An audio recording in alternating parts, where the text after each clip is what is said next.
Hello மக்களே! மே 5ஆம் தேதியோட சிறகடிக்க ஆசை ப்ரோமோ ரிவ்யூ தான் பார்க்க போகிறோம். இதில் முத்துவோட அப்பா வந்து முத்துக்கிட்ட சொல்கிறாங்க, நான் நம்புற எல்லாருமே என்னை ஏமாத்துறாங்கடா முத்து. என் கட்டின பொண்டாட்டி அவளே என்னை ஏமாத்திட்டா அப்படின்னு சொல்லி ரொம்ப மனசுடைஞ்சு பேசுகிறாங்க. அதுக்கடுத்து அவங்க சொல்கிறாங்க, ஒருவேளை என் உயிர் பிரிஞ்சாலே என்னோட டெட் பாடியை இந்த வீட்டில் இருந்து தான் எடுத்துகிட்டு போகணும் அப்படின்னு சொல்லி இது பேசுகிறாங்க. உடனே முத்து வந்து எமோஷனல் ஆகிறாரு. அப்பா நீங்கள் அப்படிலாம் பேசாதீங்க, 38 லட்சம் தானே, நான் ஏதாவது ஏற்பாடு பண்ணுறேன்ப்பா, கண்டிப்பாக நான் ஏதாவது பண்ணுறேன் அப்படின்னு சொல்கிறாரு. உடனே அவங்க அப்பா சொல்கிறாங்க, ஒரு நாளில் எப்படிடா உன்னால் 38 லட்சத்தை கட்ட முடியும், அது ரொம்ப கஷ்டம், கண்டிப்பாக முடியாது அப்படின்னு சொல்லி இவங்க ரொம்ப எமோஷ்னலாக பேசுகிறாங்க. கண்டிப்பாக உடனே முத்து சொல்கிறாரு, கண்டிப்பாக என்னால் என்ன முடியுமோ அதை நான் பண்ணுவேன்ப்பா, இந்த ஒரு நாளில் நான் ஏதாவது பண்ணி கண்டிப்பாக அதை பண்ணுவேன் அப்படின்னு சொல்லிட்டு முத்துவும் மீனாவும் வந்து இவங்களுக்கு வாக்குறுதி. இந்த நேரத்தில் வந்து விஜயா வந்து இவங்களை மனோஜை பார்த்து முறைக்கிறாங்க. உடனே மனோஜ் வந்து திரும்பியும் வந்து ஒன்றும் தெரியாத மாதிரி நின்றுட்டுருக்கிறாரு. உடனே அதுக்கடுத்து இவங்களை, டே ரவி நீ அப்பாவை ரூமுக்கு கூட்டிகிட்டு போ, பண்ணி ரெஸ்ட் எடுப்பா, நான் ஏதாவது பண்ணுறேன் அப்படின்னு சொல்லிட்டு முத்துவும் மீனாவும் வந்து அந்த ஃபினான்ஷியரை பார்க்குறதுக்காண்டி வாங்க நம்ம முதல்ல போய் ஃபினான்ஷியரை பார்த்து இன்றைக்கி நம்ம என்ன நடந்துச்சு, எதுக்காக ஒரு நாளில் இப்படி கட்ட சொல்கிறாங்க, நம்ம முதல்ல விசாரிக்கலாம் அப்படின்னு சொல்லிட்டு மீனா சொல்கிறாங்க. உடனே இதில் கண்டிப்பாக ஏதோ சதி இருக்குது, நம்ம கண்டுபிடிக்கணும் அப்படின்னு சொல்லிட்டு முத்துவும் மீனாவும் அந்த ஃபினான்ஷியரை பார்க்குறக்காண்டி கிளம்பி போகிறாங்க.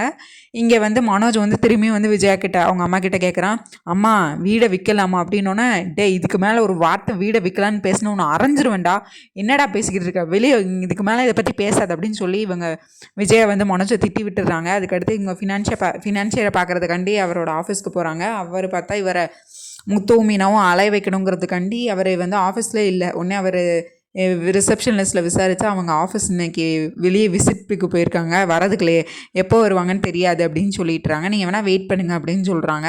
இவங்களும் அதுக்கடுத்து வெயிட் பண்ணுறாங்க. ஒரு அரை மணி நேரம் 1 மணி நேரத்துக்கு ஒருக்க வந்து கேட்குறாங்க, எப்போ வருவாங்க, ஃபினான்ஷியர் எப்போ வருவார் அப்படின்னு சொல்லிட்டு. அவர் வந்து ரொம்ப அந்த ரிசப்ஷன் லிஸ்ட்டில் இருக்கிறவங்க வந்து எங்களுக்கு தெரியாதுன்னு சொல்லிடுறாங்க. உள்ளேருந்து ஒருத்தர் வந்து திமிராக சொல்கிறாரு, உங்களுக்கு பார்க்கணுன்னா பார்த்துட்டு போங்க, இல்லை உங்களுக்கு வேலை இருக்குன்னா வெளியே போங்க அப்படின்னு சொல்லிட்டு. அதுக்கடுத்து முத்து வந்து திரும்ப கோவப்படுறாரு.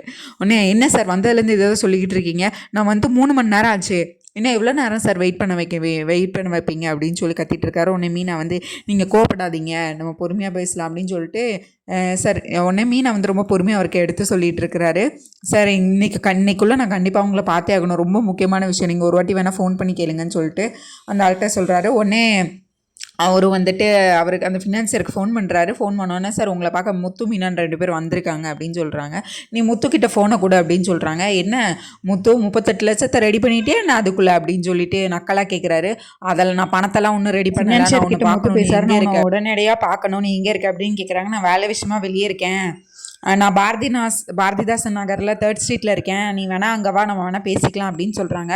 உடனே முத்துவும் வந்து வேகமாக கார் எடுத்துகிட்டு ஓட்டிகிட்டு போகிறாரு அங்கே. உடனே அதுக்கடுத்து மீனா கூட சொல்கிறாங்க, நீங்கள் எதுக்கு இப்போ இவ்வளோ வேகமாக போகிறீங்க அப்படின்னு சொல்கிறாரு. உடனே இவர் முத்து சொல்கிறாரு, இல்லை அவன் அங்கேருந்து போயிடுவான், நம்ம அவன் போகிறதுக்குள்ளே அவனை மீட் பண்ணணும், நம்ம அவனை பார்க்கணும் அப்படின்னு சொல்லிட்டு இருக்கிறாங்க. எங்கே நமக்கு இந்த அங்கே போயிட்டு அந்த பாரதிதாசன் நகரில் போயிட்டு ஃபோன் பண்ணுறாங்க. என்ன முத்து நீ இவ்வளோ லேட்டாக கால் பண்ணுறேன்னு சொல்லிட்டு அந்த ஃபினான்ஷியர் சொல்கிறாரு. நான் இப்போ தான் அங்கேருந்து கிளம்புனேன் அப்படின்னு சொல்கிறாரு. நீ என்ன விளையாடுறியா, நீ தானே என்னை இங்கே வர சொன்ன அப்படின்னு சொல்கிறாங்க. நான் எங்கே வர சொன்னேன், நீ தான் என்னை பார்க்கணும்னு சொன்னேன் அப்படின்னு சொல்கிறாங்க. சரி நாங்கள் இப்போ நீ எங்கே இருக்க, நீ இப்போ எங்கே பார்க்க வரணும் அப்படின்னு கேட்குறாங்க. நான் நொங்கம்பாக்கமில் இருக்கேன், நீ அங்கே வா அப்படின்னு சொல்கிறாங்க. 40ஆம் நம்பர் வீட்டில் இருக்கேன் அப்படின்னு சொல்கிறாங்க. உடனே இவங்களும் திரும்ப கார் எடுத்துகிட்டு வேகமாக போகிறாங்க. உடனே மீனாக்கு வந்து ஒரு மாதிரி தலை சுற்றுற மாதிரி வருது. உடனே அதுக்கடுத்து என்னாச்சு மீனான்னு சொல்லிட்டு முத்து வந்து பயப்படுறாரு. உடனே காலைல சாப்பிடல, சரி நம்ம சாப்பிட்டு போகலாம் அப்படின்னு சொல்கிறாங்க. ஐயோ அவன் அங்கேருந்தும் சீக்கிரம் கிளம்பிட போகிறாரு, நம்ம முதல்ல போய் அவரை பார்த்துடலாம் அப்படின்னு சொல்கிறாங்க. திரும்ப சரி இந்த தண்ணியாச்சும் கூடி அப்படின்னு சொல்லிட்டு தண்ணி குடிச்சிட்டு திரும்பியும் வேகமாக காரை எடுத்துகிட்டு போகிறாரு.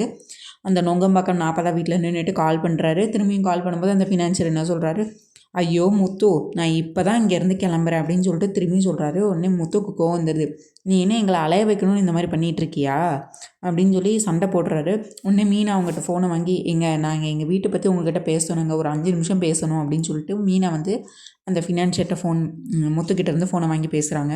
ஒரு 5 நிமிஷம் மட்டும் எங்களுக்கு கொடுங்க அப்படின்னு கேட்குறாங்க. உடனே அதுக்கடுத்து சரி நான் இங்கே போலீஸ் ஸ்டேஷனில் தான் இருக்கேன், நீங்கள் வாங்க அப்படின்னு சொல்லிட்டு திரும்ப போலீஸ் ஸ்டேஷனுக்கு வாங்க, நாங்கள் அங்கே தான் ஒரு வேலை விஷயமா போகிறேன் அப்படின்னு சொல்கிறாங்க. திரும்ப இவங்க காரை எடுத்துகிட்டு போலீஸ் ஸ்டேஷனுக்கு போகிறாங்க.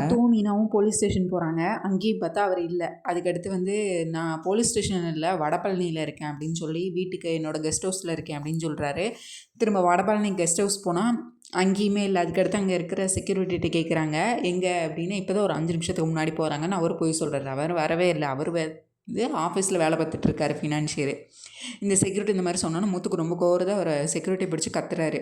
அவர் என்ன விளாண்டுக்கிட்டு இருக்கானா, ஏன் பார்க்கணுன்னா பார்க்க முடியாதா, அவ்வளோ பெரிய ஆளா அப்படின்னு சொல்லிட்டு திரும்ப ஃபோன் பண்ணுறான். உடனே அந்த ஃபினான்ஷியருக்கு வந்து முத்து ஃபோன் பண்ணுறான். ஃபோன் பண்ணோன்னே, என்ன முத்து, நான் என்ன சும்மாவாக இருக்கேன், நானாக உன்னை பார்க்கணுன்னு சொன்னேன், நீ தான் என்னை பார்க்கணுன்னு சொன்னேன், நான் என்ன வெட்டியாவாக இருக்கேன், எனக்கு வேலை இருக்காதா, நான் பிஸ்னஸ் மேன் அப்படி இப்படின்னு சொல்கிறாரு. உடனே அதுக்கடுத்து இதுக்கு மேலேயும் அவன் அலைய தான் விடுவான் மீனா. இவனுக்கு வந்து கோவம் வந்துடுது. இதுக்கு மேலே அந்த ஃபினான்ஷியரை எப்படியும் பார்க்க முடியாது மீனா. அவன் வந்து வீடை ஜப்தி பண்ணணுங்கிற முடிவில் இருக்கான். நம்மளை அலைய விடணும், சுத்த உண்ணுங்கிறதுக்காண்டி தான் அவன் இந்த மாதிரி பண்ணிகிட்டு இருக்கான் மீரா. இனிமேல் அவனை நம்புறது வேஸ்ட்டு. நம்ம வேறு ஏதாவது வழி இருக்கான்னு பார்க்கலாம் வா. இனிமேல் அவனை பார்க்கவும் முடியாது, ஒன்றும் முடியாது. இதில் பாதி நாள் முடிஞ்சு போச்சு அப்படின்னு சொல்லிட்டு இருக்கிறாங்க. இவங்க நம்ம வேறு ஏதாவது வழி இருக்கான்னு முதல்ல போய் லாயரை பார்ப்போம் அப்படின்னு சொல்லிட்டு முத்துவும் மீனாவும் லாயரை பார்க்குறக்காண்டி போகிறாங்க. இங்கே அந்த செக்யூரிட்டிக்கு வந்து அந்த ஃபினான்ஷியர் ஃபோன் பண்ணி கேட்குறாரு, என்னையா அவங்க 2 பேரும் போயிட்டாங்களா அப்படின்னு கேட்குறாங்க. ஆமாம் சார், நீங்கள் சொன்ன மாதிரியே நான் அவங்கக்கிட்ட போய் சொல்லிட்டேன், அவங்களும் இங்கேருந்து போயிட்டாங்க அப்படின்னு சொல்கிறாங்க. உடனே அந்த ஃபினான்ஷியர் வந்து இனிமேல் ஃபோன் வரல அப்படின்னு சொல்லிட்டு சிந்தாமணிக்கு ஃபோன் பண்ணுறாங்க. சிந்தாமணி, நீங்கள் சொன்ன மாதிரியே அந்த முத்துவையும் மீனாவும் இன்றைக்கி ஃபுல்லாக அலைய விட்டேன், அங்கே இங்கேன்னு அலைய விட்டேன். அவங்களுக்கு இப்போ தெரிஞ்சு போச்சு, கண்டிப்பாக நாளைக்கு ஜப்தி தான் நடக்க போகுது அப்படின்ட்டு தெரிஞ்சு போச்சு. இனிமேல் அவங்களால ஒன்றும் பண்ண முடியாது அப்படின்னு சொல்கிறாங்க. உடனே சிந்தாமணி வந்து அந்த முத்து மீனாக்கு இன்னும் வேணும், இதுக்கு மேலேயும் வேணும். அவங்க என்னையவே எவ்வளோ படப்படுத்தினாங்க. நாளைக்கு அவங்க வீடு ஜப்தி பண்ணும்போது நானும் உங்கள் கூட இருப்பேன். நல்ல வேளை நான் எதுக்கு அவங்கக்கிட்ட பேச வேண்டாம்னு சொன்னேன்னா அவங்க உன் மனசை மாற்றிடுவாங்க, அவங்கக்கிட்ட பேச டைம் கேட்டுருவாங்க. அதுக்காக தான் நான் வேண்டான்னு சொன்னேன். நாளைக்கு அந்த வீடு என் கையில் வரப்போகுது. இவங்க எல்லாம் வீட்டை விட்டு வெளியே போகிற அந்த கண்குள்ளா காட்சியை நானும் நாளைக்கு உங்களோட வந்து பார்க்குறேன் அப்படின்னு சொல்லி சிந்தாமணி வந்து இவங்களுக்கு ஃபோன் பண்ணி இந்த மாதிரி ஃபினான்ஷியல் சிந்தாமணியும் பேசுகிறாங்க.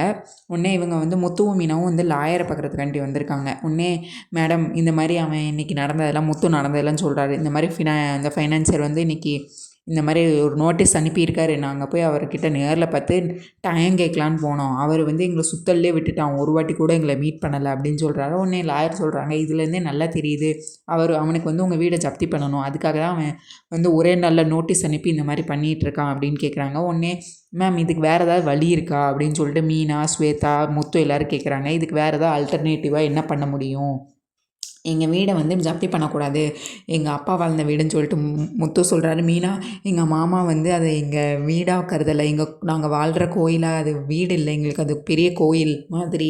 நாங்கள் அந்த வீட்டை விட்டுட்டு எங்களால் இருக்க முடியாது, நாங்கள் அந்த வீட்டில் தான் இருக்கணும். உங்களால் என்ன மேடம் இதுக்கு அடுத்து பண்ண முடியும், என்ன இதாக இருந்தாலும் சொல்லுங்கள், நாங்கள் பண்ணுறோம் அப்படின்னு சொல்லிகிட்டு இருக்காங்க. நாங்கள் தான் ஆல்ரெடி 10 லட்சம் கட்டியிருக்கோம்ல அப்படின்னு சொல்லிட்டு மீனா சொல்கிறாங்க. நான் டைம் தானே கேட்டோம் அப்படின்னு சொல்கிறாங்க. உடனே லாயர் சொல்கிறாங்க, இது நம்ம கோர்ட்டில் வாங்கி ஒரு ஸ்டே வேணால் வாங்கிக்கலாம், ஏன்னா நம்ம 10 லட்சம் முன்பணம் கட்டியிருக்கோம், எங்களுக்கு இன்னும் கொஞ்சம் நீங்கள் டைம் கொடுத்தீங்கன்னா நாங்கள் இன்னும் கட்டிடுவோம் அப்படின்னு சொல்லி ஸ்டே வேணால் வாங்கலாம். அது எப்படின்னா, ஒரு ஃபினான்ஷியர் வந்து ஒருத்தவங்களுக்கு பேங்க்குக்கு லோன் கொடுக்குறாங்க அப்படின்னா அவங்க வந்துட்டு முதல்ல அவங்க என்ன சொத்தை வைக்கிறாங்கன்னு பார்ப்போம். இந்த குறிப்பிட்ட டயத்தில் அவங்க காசை கட்டலை அப்படின்னா அந்த சொத்தை வந்து எடுத்துப்பாங்க. ஆனால் நீங்கள் தான் 10 லட்சம் கட்டியிருக்கீங்க, ஒரு பர்சன் கட்டியிருக்கீங்க, அதனால் கண்டிப்பாக நீங்கள் கேட்கலாம், ஸ்டே கேட்கலாம் அப்படின்னு சொல்கிறாங்க. நம்ம கோர்ட்டில் அப்ளை பண்ணி ஸ்டே வாங்கி அவங்கக்கிட்ட கொடுத்துட்டோன்னா அதுக்கடுத்து அவங்க ஜப்தி பண்ண முடியாது அப்படின்னு சொல்கிறாங்க. உடனே முத்துக்கு வந்து ஒரு தைரியம் வந்த மாதிரி இருக்குது. அப்போ நீங்கள் வந்து முதல்ல அந்த ஸ்டேவை வாங்குங்க மேடம், நம்ம பார்த்துக்கலாம் அப்படின்னு சொல்கிறாங்க. ஆனால் முத்து அதில் ஒரு சிக்கல் இருக்குது அப்படின்னு சொல்கிறாங்க. என்ன சிக்கல் மேடம், தொடர்ந்து 10 நாள் லீவு கோர்ட்டு, இப்போ சம்மர் ஹாலிடேஸ், எல்லா ஜட்ஜும் வந்து சம்மர் ஹாலிடேஸ்க்கு போயிருப்பாங்க, முக்கியமான ஜட்ஜு மட்டும்தான் இங்கே இருப்பாங்க, அவங்களும் முக்கியமான கேஸ் மட்டும்தான் பார்ப்பாங்க. இவங்க ஆல்ரெடி உங்களுக்கு வந்து கோர்ட்லேருந்து அனுப்பிட்டாங்க, இதுக்கடுத்து ஒன்றும் பண்ண முடியாது, இவங்க அனுப்பலைன்னா கூட நம்ம ஸ்டே வாங்கிக்கலாம், அதுவும் இல்லாமல் இப்போ தொடர்ந்து 10 நாள் லீவு அப்படின்னு சொல்கிறாங்க. ஒன்று இப்போ வேறு வழியே இல்லையா மேம், நாங்கள் நாளைக்கு ஜப்தி நடக்க தான் போதா அப்படின்னு கேட்குறாங்க. ஆமாம் முத்து, ஜப்தி தான் நடக்க போகுது, வேறு என்ன வழி இருக்குது, வேறு வழியே இல்லை. அவங்க அந்த ஃபைனான்சியர் வந்து தெளிவாக பிளான் பண்ணி காய நகர்த்தியிருக்கான். அவன் வந்து இப்போ 10 நாள் கோர்ட் லீவுன்னு அவனுக்கு தெரிஞ்சு தான் இன்றைக்கி உங்களுக்கு இதை அனுப்பியிருக்கான். இப்போ நம்மளால் கோர்ட்டில் ஸ்டேயும் வாங்க முடியாது. நான் வேணால் என்னோடய மற்ற ஜட்ஜிக்கிட்டெல்லாம் ஃபோன் பண்ணி பேசுகிறேன், நான் கலந்துக்கிறேன், அவங்கக்கிட்ட வேறு ஏதாவது இதுக்கு ஆல்டர்னேட் ஆப்ஷன் இருக்கான்னு கேட்குறேன் அப்படின்னு சொல்லி இந்த லாயர் வந்து சொல்லிகிட்டு இருக்காங்க. அப்போ மேடம் எங்கள் வீடு போயிடுமா அப்படின்னு கேட்குறாங்க. முத்தும் மீனா, நாளைக்கு நீங்கள் வேணால் அவங்கக்கிட்ட ஒரு வாட்டி நாளைக்கு ஜப்தி பண்ண வரும்போது உங்களால் ஏதாவது பண்ண முடியுமான்னு பாருங்கள், கொஞ்சம் டைம் கேட்க முடியுமான்னு பாருங்கள், அவர் மனசு மாறுறாங்களான்னு பாருங்கள். ஆனால் இது நீங்கள் ஸ்டே வாங்குறத மட்டும் நினச்சிட்ருக்காதீங்க, இது கண்டிப்பாக இதுக்கு அடுத்து இதை ஸ்டேவும் வாங்க முடியாது, அது ரொம்ப கஷ்டம், அதனால் நீங்கள் வந்து வேறு ஏதாவது வழி இருக்கான்னு தான் நீங்கள் பார்க்கணும். நீங்கள் கோர்ட்டை நம்பாதீங்க. நீங்கள் அவன்கிட்டயே போய் பேச முடியுமான்னு பாருங்கள். அவனை நாளைக்கு ஜப்தி பண்ண விடாமல் தடுக்க முடியுமான்னு பாருங்கள் அப்படின்னு சொல்கிறாங்க. உடனே முத்துவும் மீனாவும் வீட்டுக்குள்ளே வராங்க, வீட்டுக்கு கிளம்பி வராங்க. என்னங்க இப்படி ஆயிடுச்சு, இவனும் ஃபைனான்ஷியலும் நம்மளை கைவிட்டுட்டான், இப்போ லாயரும் இப்படி சொல்கிறாங்க, இப்போ என்னங்க பண்ணுறதுன்னு சொல்லிட்டு முத்துவும் மீனாவும் வீட்டுக்கு வராங்க. இவங்க எல்லோரும் ரவி, ஸ்ருதி, அவங்க அப்பா, விஜயா எல்லாருமே வந்து முத்து மீனாக்காக வெயிட் பண்ணிகிட்டு இருக்காங்க. முத்து மீனா வந்து அப்படியே சிலை மாதிரி நின்றுட்டுருக்குறாங்க. உடனே அவங்க அப்பா கேட்குறாங்க, என்னடா அந்த ஃபைனான்சியர் எதுக்கு ஒரு நாளில் இப்போ நோட்டீஸ் அனுப்புனானா, அவளுக்கு என்ன பிரச்சனையா, இவனுக்கு இப்போ என்ன வேணுமா, அவனுக்கு என்ன தான் பிரச்சனையா அப்படின்னு கேட்டுட்ருக்குறாங்க. அதுக்கடுத்து ரவி கேட்குறாரு, என்னடா டைம் வாங்கிட்டியா, நாளைக்கு ஜப்தி பண்ண வரமாட்டாங்கல்ல அப்படின்னு கேட்குறாங்க. அப்படி 2 பேரும் சில மாதிரி நிற்கிறாங்க. டேய் சொல்லுடா அப்படிங்கும்போது, இந்த சம்மர் ஹாலிடேஸாம்ப்பா, ஏதோ 10 நாள் லீவாம்ப்பா கோர்ட்டு, அவங்க இப்போதைக்கு எல்லா ஜட்ஜும் போயிடுவாங்களாம், முக்கியமான கேஸில் மட்டும்தான் ஜட்ஜு மட்டும்தான் இருப்பாங்களாம், அதுவும் நமக்கு வந்து நோட்டீஸ் வந்துருச்சு, அதனால் இதெல்லாம் வந்து அந்த கேஸை அவங்க எடுத்து நடத்த மாட்டாங்களாம்ப்பா அப்படின்னு சொல்கிறாங்க. அப்போ நம்ம வாழ்ந்த வீடு, நாளைக்கு நம்ம இந்த வீட்டை விட்டு எல்லோரும் நம்ம இந்த வீட்டை விட்டு வெளியே போகணுமா அப்படின்னு சொல்லிட்டு அவங்க அப்பா வந்து நெஞ்சை பிடிச்சிட்டு நிற்கிறாரு. யார் முத்துவோட அப்பா வந்து இது மாதிரி சொல்லிகிட்ருக்காரு. உடனே அதுக்கடுத்து இதுக்கு நான் செத்து போயிடுறேன்டா அப்படின்னு சொல்கிறாரு. உடனே அதுக்கடுத்து அப்பா அப்பெல்லாம் பேசாதீங்கன்னொன்னே இவங்க விஜயாவும் வந்து அழுகிறாங்க. அதாவது வீடு நம்ம விட்டு போக போகுது அப்படின்னு சொல்லிட்டு இவங்களும் அழுகிறாங்க. இதுக்கடுத்து என்ன நடக்க போகுதுங்கிறத நாளைக்கு வீடியோவில் நம்ம கண்டிப்பாக பார்க்கலாம். நீங்கள் சலங்கையொலி ரிவ்யூ பார்ப்பீங்க அப்படின்னா, நான் ஃபஸ்ட்டு பார்ட் 1 வீடியோ 4:30க்கும், பார்ட் 2 வீடியோ 5:30க்கும் போடுறேன். அதையும் மறக்காமல் பாருங்கள். அண்ட் சிறகடிக்க ஆசையும் நம்ம போட்டுட்ருக்கோம் டெய்லி. ஸோ அதுக்காகவும் நம்ம பேஜை சப்ஸ்கிரைப் பண்ணிக்கோங்க. தேங்க்யூ மக்களே, நன்றி. நாளை சந்திக்கிறேன் உங்களை. பாய்.